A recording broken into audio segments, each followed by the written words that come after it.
After 17 days without food, a human body begins to consume itself. You lose weight rapidly, nearly 8.5 kilograms in this case. Your muscle mass starts actively wasting away. This is the physical reality at Jantar Mantar, where an urgent plea in the Delhi High Court now seeks to force-feed the protester just to keep him alive. The man on that bedroll is Sonam Wangchuk.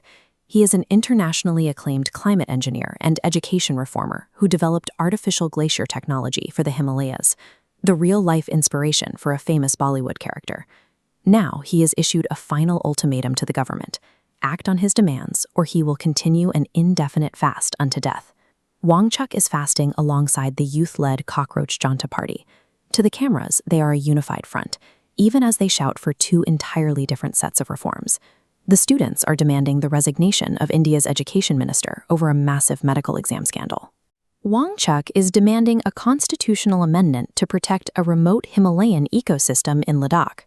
A regional environmental threat and a nationwide medical exam scandal have collided at this single protest site. One man is now betting his life that he can use the same movement to fix both. The crisis in Ladakh began in August 2019, when the government revoked Jammu and Kashmir's special status. Ladakh was carved out as a separate union territory, but unlike other regions, it was established without its own legislative assembly. To fill that democratic gap, Wangchuk is demanding the implementation of the Sixth Schedule. This flowchart shows how that framework shifts decision-making power away from a centralized bureaucracy and down to localized autonomous development councils. These councils have the legal authority to frame their own laws. They are designed to give local populations control over their own land, public health, and agriculture. Without these safeguards, Ladakh's fragile alpine meadows and glaciers have no specific legal defense. Local shepherds and activists argue that the region is now open to unchecked corporate mining and large-scale industrialization that could destroy the high-altitude desert ecosystem.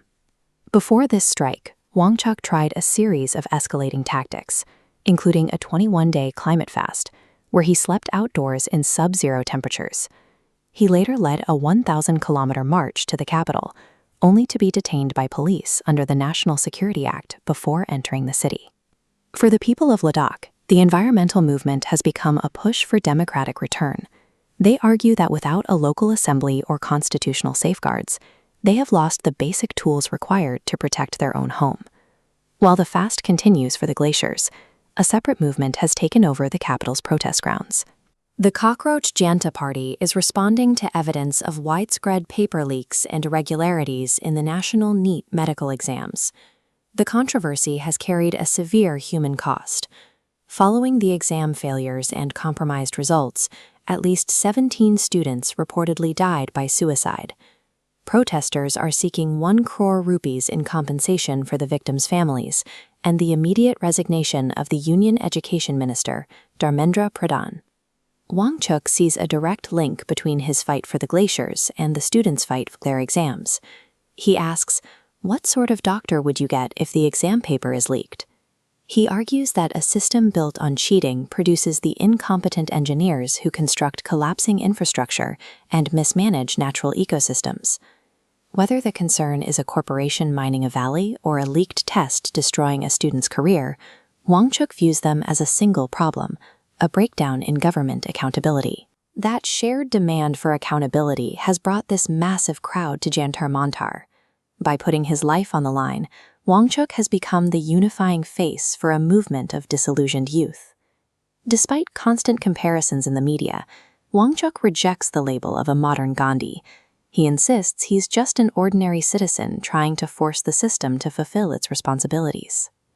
The government maintains that Ladakh receives sufficient funding and that these protests only serve to delay critical infrastructure and economic development in the region. The hunger strike has created a high-stakes standoff. It asks if nonviolent resistance can still move the state toward a genuine dialogue. As Wangchuk's body gives out, he leaves the authorities with a choice. Can a development model be considered progress if it ignores the environment it's built on and cheats the youth meant to inherit it?